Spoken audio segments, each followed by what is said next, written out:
Bienvenidos a este tiempo con la palabra del Señor. Quiero compartir en esta ocasión este tema acerca del interés en la unidad de la iglesia.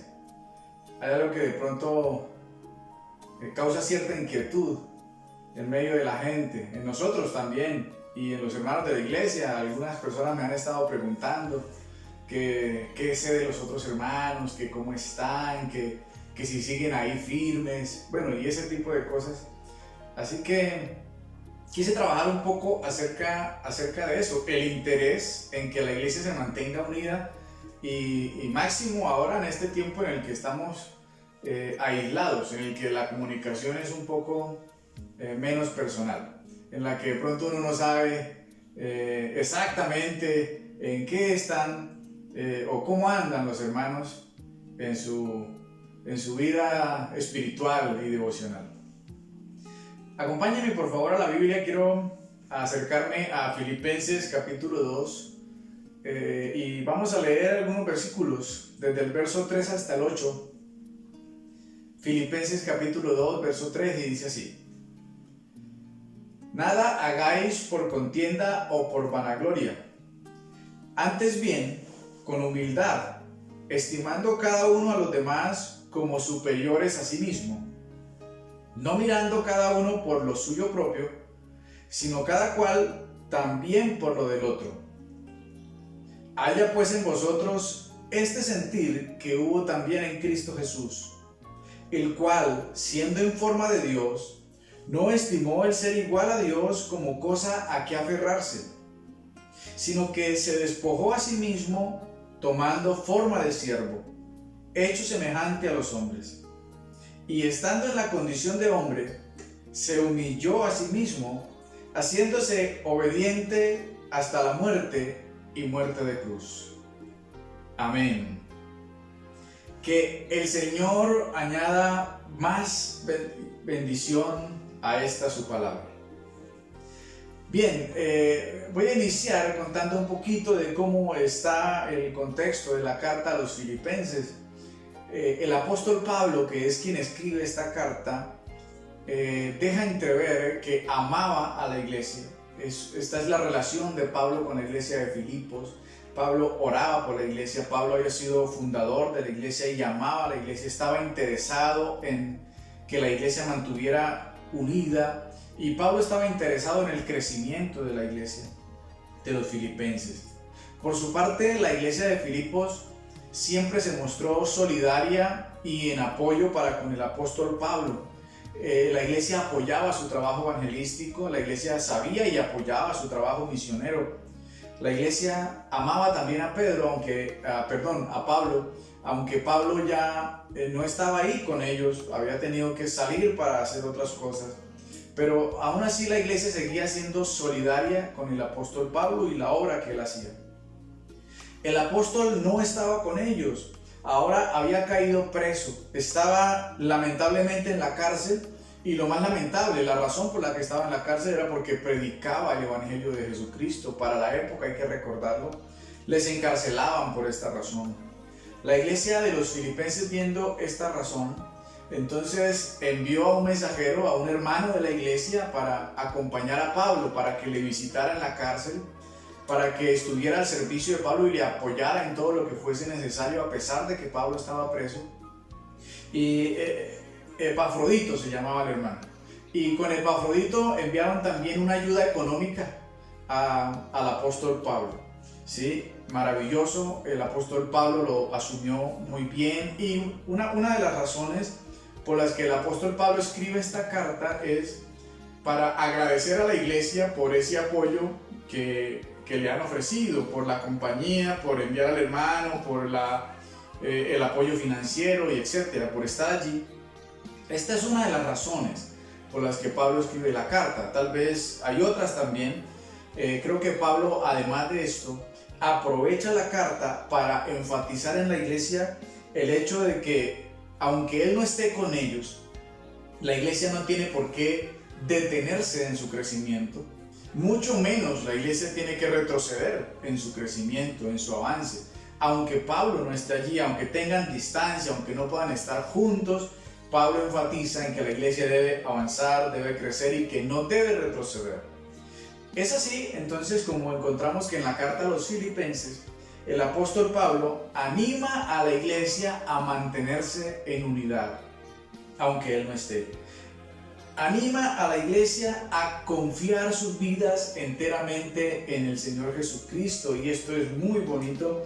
Además de esto, el apóstol Pablo anima a la iglesia a ocuparse en todo lo correspondiente a la salvación, y les dice: ocúpense de la salvación con temor y temblor. Son los intereses que Pablo tiene al hacer este escrito. Tal vez hay algunos otros, pero son los que así a grosso modo puedo resaltar en esta hora. En buena parte, el interés de Pablo al escribir la carta a los Filipenses es este, pero hay dos cosas que quiero resaltar, que son el tema de pronto central de mi mensaje para usted en esta hora, o de la palabra del Señor. Dos cosas que quiero resaltar de estos escritos. Número uno, Pablo le dice: nada hagan mirando cada uno a lo suyo propio, sino cada cual también por lo de los otros.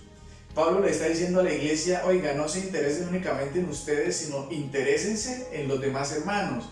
Les está diciendo del crecimiento, les está diciendo de la unidad, les está diciendo de la expansión, pero Pablo les está diciendo: no se interesen únicamente por ustedes, sino interésense por sus hermanos, por los demás. Interesarnos de alguna manera es interesarse en la familia de la iglesia. Interesarse, además, creo que hoy en día, interesarse por los demás está en vía de extinción un poco. Creo que hoy día el ser humano está muy enfocado en sí mismo, más que en los otros. Y cuando algunos tratan de interesarse en los otros, muchas veces detrás de ese interés hay un interés propio. Así que eso minimiza el interés por los demás. Es mi opinión, es lo que veo. Yo voy a argumentar todo eso en esta hora porque tengo mucho tema que cortar, pero me parece que es una posición moderna. Hoy día se ve mucho. Si buscáramos excusas para no interesarnos en los otros, alguien diría tal vez: no, es que así me criaron. En la familia pues era así me enseñaron. Otro diría: no, pero es que no es justo interesarse por los demás, sino interesarse por uno. ¿Sí? Primero uno, y los demás después, tal vez, si queda tiempo, si queda plata o si se puede. ¿Sí? Otro diría: no, pues es que cada uno que mire a ver cómo responde por cada uno, y etcétera. Creo que habrían multitud de excusas para interesarse en sí mismo en lugar de interesarse por los demás. ¿Qué le parece si le hago un desafío? Le desafío para que usted entienda y llegue a actuar con el ejemplo que Dios nos da. Yo sé que es difícil, claro, pero vamos a desafiarnos a intentarlo. Vamos a desafiarnos a actuar con el ejemplo que nos da nuestro Señor. Voy a mostrarle rápido un poquito de este ejemplo. Él es interesado, Dios está interesado en nosotros, no en Él. Y así podríamos nosotros actuar también. ¿Cómo notamos que Dios está interesado en Él y no en nosotros? Nada de lo que el Señor hace, lo hace para su propio beneficio. Él es Dios. Él lo hace para nuestro propio beneficio. Por ejemplo, el Señor fue a la cruz. ¿Usted cree que a Él le beneficiaba ir a la cruz en algo? Claro que no. Él no necesitaba ir a la cruz. Nosotros necesitábamos que Él fuera. Él no creció ni se engrandeció por ir a la cruz. Él ya sigue siendo Dios. Ya era Dios. Nosotros necesitábamos. Él lo hizo por nuestro beneficio propio. Cuando el Señor nos pide que le alabemos, por ejemplo, Él no lo hace porque si le alabamos es un Dios más grande, o porque si lo hace entonces es un Dios que cambia. No, Él sigue siendo el mismo. La alabanza es un beneficio para nosotros, no para nuestro Señor. Si el Señor nos pide, por ejemplo, en la Escritura que ofrendemos, que demos dádivas, que traigamos los diezmos a la iglesia, el Señor nunca lo hace por su beneficio. Dios es el dueño del oro y de la plata. Él es Dios. Él no necesita nuestro dinero. Él no necesita nuestras ofrendas. Él no necesita nuestros regalos. Eso lo pide el Señor para nuestro beneficio. Él no está interesado en Él. Él todo lo que ordena, lo que manda y lo que pide es para nuestro propio interés, nuestro propio beneficio. Si el Señor nos pide, por ejemplo, que cumplamos los mandamientos, Él no cambia, ni es Dios más grande porque cumplamos o no los mandamientos. No, Él no necesita que los cumplamos. Nosotros necesitamos cumplirlos. Él los estableció para nuestro bien, no para su propio bien. Así que, mi amado, ¿qué tal si usted prueba bendecir y ayudar a otros pensando en ellos? De ninguna manera en su propio beneficio. Piense en los hermanos de la fe, piense en las personas que le rodean, especialmente en sus hermanos de la fe, únicamente para bendecirlos a ellos, sin tener usted ningún interés en que les sea retribuido. La segunda cosa que quiero resaltar de los escritos de Pablo a Filipenses es esta. Pablo escribió y dijo: haya pues en vosotros este sentir que hubo también en Cristo Jesús. Esto ha estado ministrando mi vida durante estos días y quiero compartírselo. El apóstol dijo: haya en ustedes este sentir que había en ese momento en Cristo Jesús. ¿Cuál es ese sentir? ¿Cuál es el ejemplo de nuestro Señor Jesucristo? Quiero definirlo rápidamente en 4 cosas. Número 1, el Señor Jesucristo no se aferró a nada. Dice el texto que siendo igual a Dios, no se aferró a eso como una excusa para no despojarse y servir. Él no se aferró a decir: no, es que yo soy Dios, mejor mando a alguien. Él no se aferró a su soberanía, a su magnificencia, Él no se aferró a su gloria para no despojarse, no, sencillamente se despojó, no se aferró a esas cosas, no se detuvo en nada de eso para salvar a la humanidad. Tal vez haya algo, mi amado, en lo que usted quiera aferrarse para no servir o para enfocarse en usted. Tal vez usted se aferre su amor por la familia y eso le haga olvidarse de los demás. Tal vez usted se aferre a los recuerdos de cosas que le pasaron, de gente que tal vez le pagó mal. Tal vez se aferre al dinero, tal vez al miedo, tal vez alguno se aferre a sus seres queridos y eso le impida servir y darse por los demás. Yo le desafío a que tomemos el ejemplo del Señor Jesucristo. No se aferre a nada, sirva a otros desinteresadamente, solamente por seguir el ejemplo de nuestro Señor. Eso fortalecerá la unidad de la iglesia. Número 2, acerca del ejemplo de Jesús, el Señor, dice la palabra, se despojó a sí mismo. Escúcheme bien, nadie despojó al Señor de su investidura de Dios, de su gloria y de su majestad para que se hiciera como Cristo, como un hombre. No, nadie lo despojó, Él lo hizo a sí mismo, dice la palabra. Este es un acto meramente voluntario de parte de Dios. Así también el despojarse para ayudar a otros es un acto meramente voluntario de nosotros. Si no, no surge el resultado necesario. Haya pues en usted este sentir de despojarse por su propia voluntad para servir a los demás y para ayudar a sus hermanos, especialmente los hermanos de la fe. Despójese de lo que sea necesario. Tal vez de su posición, tal vez de su estrato social, tal vez de la imagen que mantiene ante la sociedad. Despójese del orgullo, despójese del odio, despójese de los traumas, de cosas que le pasaron, despójese de los rencores, qué sé yo.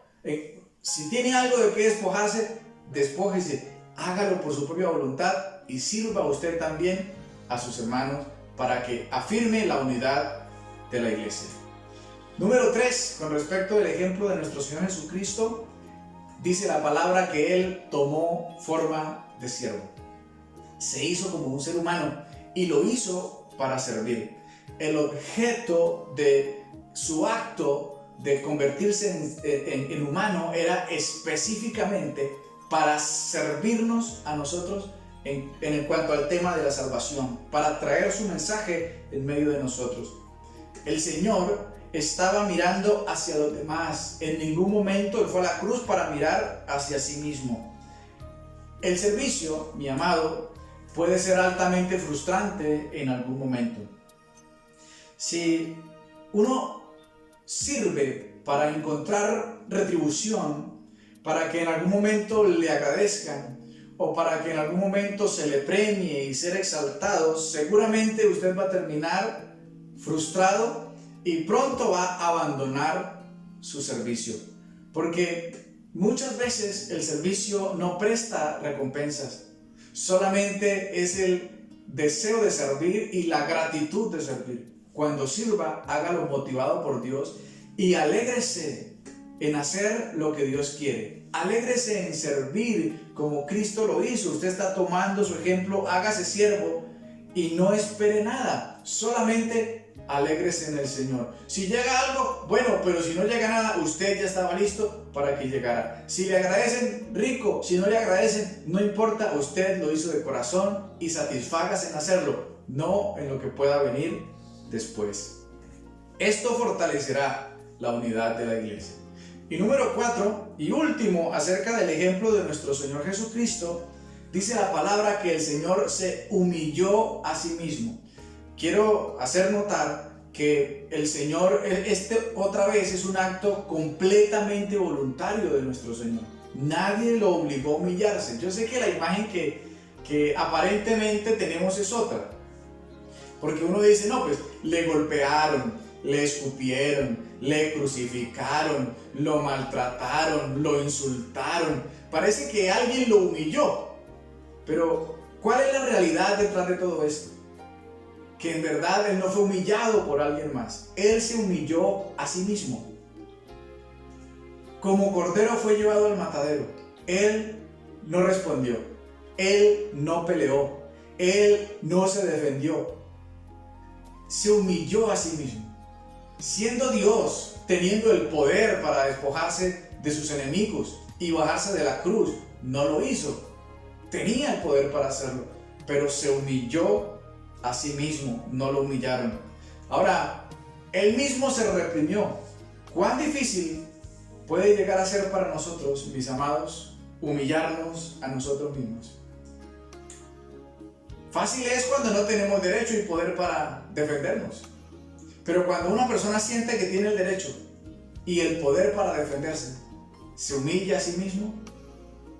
Casi no, ¿cierto? ¿Cuán difícil puede llegar a ser? Pero yo le invito para que usted siga el ejemplo de nuestro Señor y Salvador Jesucristo. Ahora, la Biblia dice que el Señor Jesucristo se humilló hasta la muerte y muerte de cruz. ¿Cuánto más puede ser difícil humillarse hasta la muerte solo para bendecir a alguien, solo para ayudar a alguien que tal vez mañana ni agradezca lo que se hizo por él o lo que se hizo por ella? ¿No le parece difícil? Claro, es la misma situación que ha estado viviendo nuestro Señor Jesucristo. Fue humillado, fue maltratado, fue golpeado, se humilló, se despojó de su investidura, todo por nosotros. ¿Y qué hacen muchas personas hoy día? No creen en eso, no lo aceptan, no lo quieren, le pagan mal, no le sirven, no siguen su ejemplo, etc. ¿No le parece muy desagradecido? ¿No le parece muy malagradecido con lo que el Señor ha hecho por nosotros? Bueno, es lo que el Señor hizo. Deberíamos nosotros estar dispuestos también a servir y a humillarnos a nosotros mismos para mostrar amor por los demás. Ya estoy terminando, quiero resaltar esto. Mis amados, mostrar interés genuino por las demás personas hará que la iglesia se mantenga en unidad. Que usted se interese por sus hermanos en la fe hará que la iglesia pueda mantenerse en unidad. Déjeme recitar este texto. Yo sé que son palabras de Pablo, pero hoy me las voy a usurpar por un momento y se las voy a recitar a ustedes, mis amados oyentes.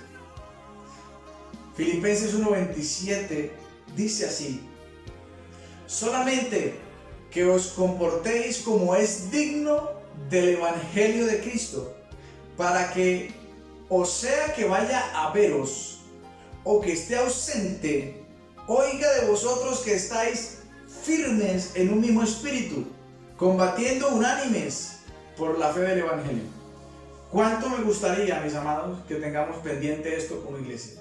Porque sea que nos veamos, o sea que no, de seguro usted me ve más a mí que yo a usted, pero sea que nos veamos o no, que podamos oír y saber que estamos todos firmes en el Evangelio, combatiendo en la misma lucha para con nuestro Señor.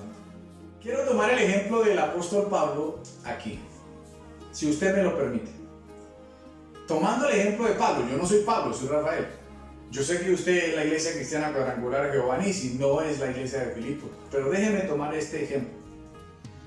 Quiero utilizar este mensaje también para agradecer a los hermanos que han estado interesándose en el servicio y el ministerio de la iglesia.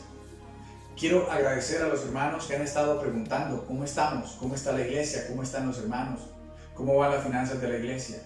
Gracias por orar, gracias por interesarse, gracias por aportar financieramente también y en trabajo para con la iglesia.